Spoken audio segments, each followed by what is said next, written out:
Thanks so much for being with us here on Atlanta News First Plus. I'm Joylyn Nakrin. Just want to share with you some of the top stories that we are following right now. And it starts with news of former First Lady Rosalynn Carter's diagnosis of dementia. She's 95 years old. This news comes months after the announcement that her husband, former President Jimmy Carter, had begun end-of-life hospice care at their home in Plains, Georgia. Researchers say this condition of dementia impacts 35% of people who are 90 years old and older. If you have never had a loved one diagnosed with it, this condition does make them struggle with memories, thoughts, or decision making. There's no cure for dementia, but Dr. Frank Jones with the Morehouse School of Medicine says that making Mrs. Carter's diagnosis public like this could bring some much needed attention to this condition. May stimulate the powers that be, the government agencies that are responsible for advancing the research and paying for covering some of the medications. Maybe it takes someone of her stature to really move the needle. And the Atlanta News First app has a special section dedicated to the impact that the Carters have had here in Georgia and around the world. If you haven't done so, maybe you're watching us from another streaming channel, you should definitely, I would encourage you to download the app and you can stay up to date with all the latest. We actually will send updates right to your phone. Also, we are following the effort to remember a young life cut short all too soon. Family and friends and the community coming together to honor the life of 16-year-old Bre'Asia Powell, who was shot and killed on Memorial Day. Powell's family is calling for an end to the violence as they prepare to lay her to rest this week. The family will hold a balloon release right at the C.T. Martin Recreation Center in Southwest Atlanta tonight at 6 o'clock. You can bring pink, white, or gold balloons. The city of Atlanta is also doing their part in honoring her. Last night, the city hosted a midnight basketball game and a moment of silence to remember Powell. The city saying that she was an enthusiast in their Atlanta Teen Leaders Academy.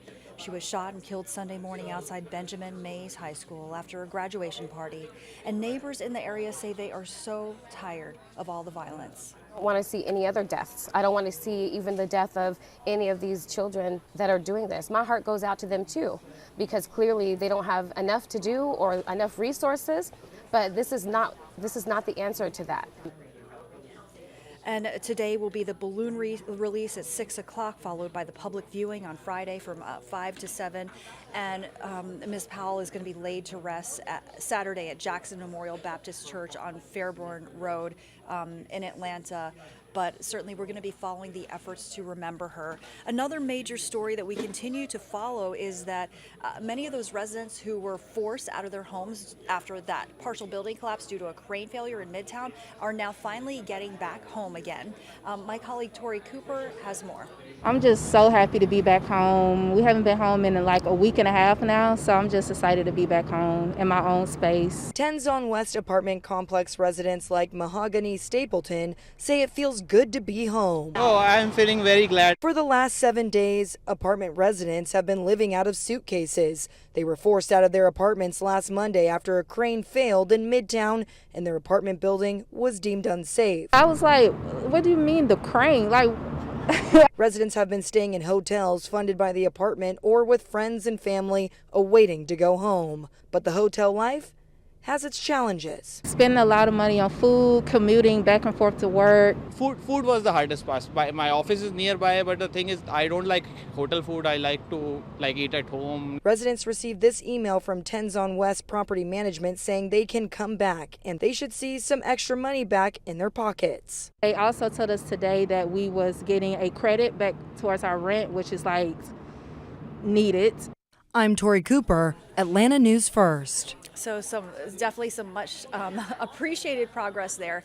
Also want to let you know that there's a search on right now. We're hoping for your help finding a missing teenager, 14 years old, this girl. Investigators say that Ashley Nevaeh Bell walked away from school 7 days ago on the last day of classes, leaving behind her laptop and her debit card. This is her. Her father, Raymond Bell, says that she was quiet, she was shy, and he's really worried she may have been communicating with someone online.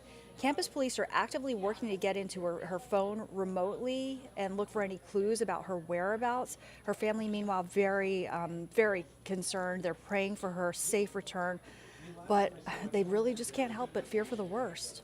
So I do believe she's in danger. I don't even want to think about the worst scenario. I just want her to come home. So if you think you know anything about where she might be, you are asked to please call police. Again, this is in Gwinnett County, where she is from. Okay, I want to show you a live look outside. It's a little bit gray out there.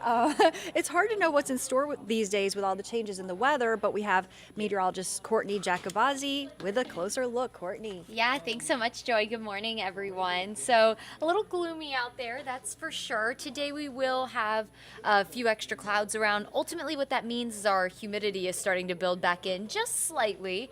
It's not going to be summertime sticky just yet. This week will actually be pretty comfortable, but just a sign that we're starting to see some slight changes to the forecast. Nothing major out there. But hopefully you're having a great day despite the fact that it looks a little gray out there. For those of you who don't know, maybe you're just tuning in for the first time, I'm First Alert Meteorologist Courtney Jacobazzi. We're halfway through the week. For a lot of you, it is a shorter work week after the long Memorial Day weekend, which was beautiful, and it feels nice out there. It just doesn't look nice, but the past couple of days have both looked and felt really wonderful. So again, you are looking out over downtown from Sandy Springs. Our camera here sitting over 285, which is of course always busy and a bit of a dreary sight, cloud cover or not. So as we go through the day today, what you can expect is some pretty, I guess, gloomy conditions for the first half of the day. We should see sunshine throughout the afternoon. There we go. Now my clicker's working. Temperature almost near 70 degrees. There's the dew point. So the dew point, and by the way, this is live just after 10 o'clock. This will change, obviously, as we go through the day if you watch it back a little later. But the dew point at 63. Now, what does that mean? The dew point measures the amount of moisture in the atmosphere. And the closer that number, the dew point, is to the temperature, the more saturated the air is. So the air fairly saturated right now. That is an indication of that cloud cover. We definitely have moisture for that thicker cloud deck out there.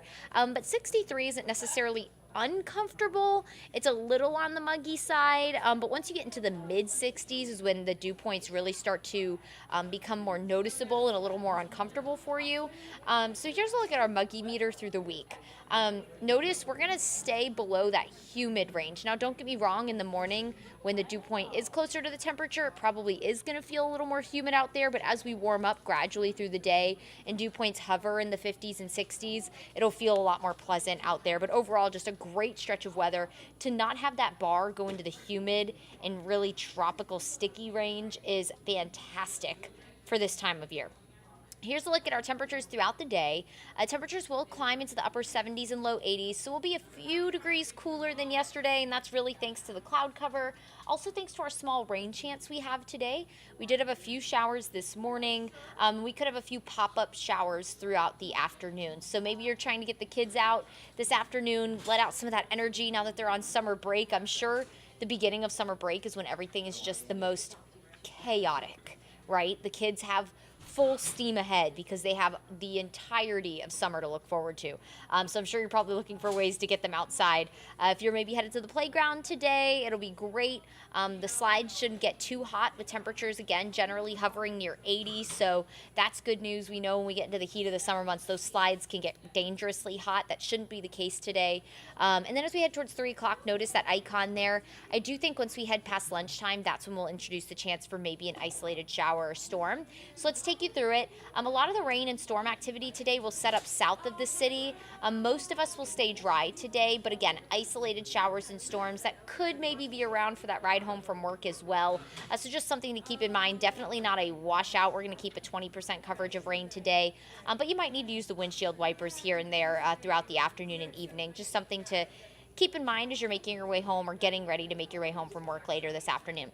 Tomorrow morning, we're dry, and then we pretty much copy and paste the forecast, do it all over again. We're heading into a very static pattern of afternoon showers and storms with warm afternoons, very summer-like this week, but still fairly comfortable. And the evenings after sunset, that's when the activity kind of dwindles down. So we call these showers and storms diurnal, heat of the day, shower and thunderstorm activity. We'll keep the small chance for rain all the way through Friday. It looks like Saturday will be dry with just small rain chances, 20% at best over the next 7 days. So no first alerts, no really impactful weather for you. Now, if you are headed to Florida, they are going to pick up quite a bit of rain over the next several days. There's actually a disturbance in the Gulf of Mexico that the National Hurricane Center is watching. A reminder that hurricane season starts tomorrow, everyone. And all that disturbance is going to do is bring quite the rainy pattern to the peninsula of Florida, the Gulf Coast of Florida. So just a heads up, if you're headed to Disney or anything like that, if you're lucky enough to have that kind of vacation, but don't worry, rain will not shut Disney down. I said it earlier, I think it takes a Cat 3 hurricane to shut down Disney. They shut down for nothing. They will persist. Go see Mickey, even in the rain. He will have the umbrella, I promise you. In my time of living in South Florida, I think Disney maybe shut down once, and I survived many major hurricanes, okay? Disney doesn't stop for anything. The magic lives on. All right, so here at home, though, our digital content manager, whatever your title is, something higher up is laughing at me right now because of Disney. But just in case you were concerned about that, if you're going, they shut down for nothing. Here at home, though, take a look at the difference. Just trace amounts of rain because the showers are going to be so spotty, so we're not expecting anything crazy over the next several days. Really, it's going to be a wonderful pattern. Easing us into summer. That's what I've been telling Rodney. We're not going to go from upper 70s last week to like 95 feeling like 103. We're going to be from the upper 70s gradually going into the low 80s, then gradually heading into the upper 80s through the weekend. Again, that humidity actually going to stay pretty comfortable. It's not going to be really, really sticky outside where you feel like you're swimming when you walk outside rather than walking because there's so much moisture in the air. It'll just be a really pleasant week. So get out and enjoy it. First week of summer, feeling pretty summer-like. The afternoons, especially over the weekend, would be great to get by the pool or head out to the lake. So enjoy it, everybody. But important to note, have the First Alert Weather app because we do have the chance, at least for isolated storms, and you don't want to be outside when thunderstorms roll through. Just an important note as we head into the summer months. All right, everyone. Thanks so much for tuning in for a little bit and getting the update on your forecast.